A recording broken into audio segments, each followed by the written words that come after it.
Assalamualaikum warahmatullahi wabarakatuh. Salam sejahtera dan salam madani.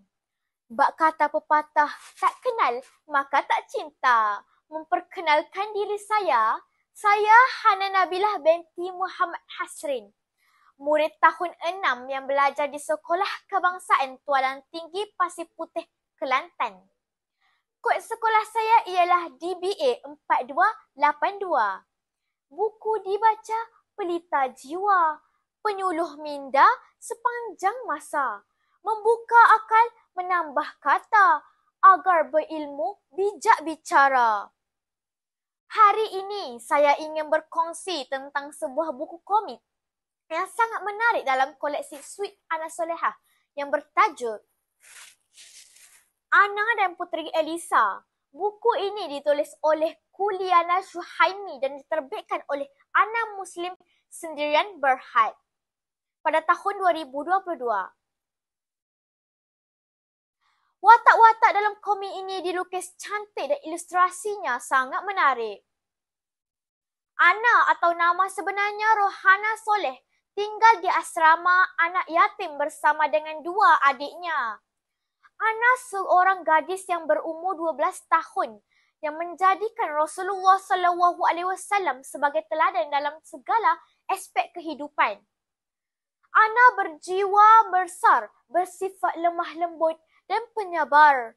Namun, Ana mampu menjadi seorang yang tegas dan berani dalam menghadapi konflik kehidupan.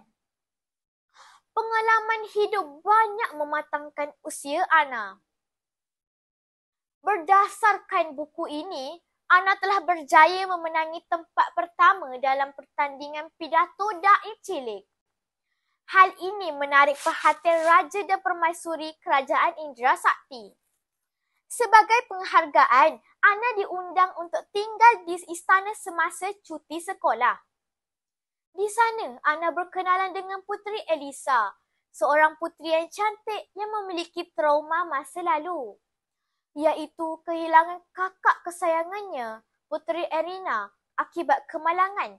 Puteri Elisa menunjukkan rasa tidak suka terhadap Ana. Namun, dengan kebijaksanaan dan kasih sayang Ana, akhirnya Puteri Elisa yang bersikap kasar berubah menjadi lembut dan semakin rapat dengan Ana. Apabila saya membaca komik ini, air mata saya mengalir laju hingga saya menangis teresak-esak. Saya dapat merasai pengalaman Ana sebagai anak yatim dan bagaimana dia menghadapi cabaran dan menjalin hubungan dengan Puteri Elisa di istana. Kawan-kawan, buku komik ini sangat menarik dan mesti dibaca oleh anda semua kerana ia menekankan nilai-nilai murni seperti kasih sayang, ketaatan, kesabaran, tanggungjawab dan ketabahan dalam menghadapi dugaan hidup. Apa yang paling penting bagi saya, lukisan wataknya sangat comel, memberikan saya inspirasi untuk menjadi pelukis kartun suatu hari nanti. Tengoklah lukisan saya, watak Ana, cantik kan?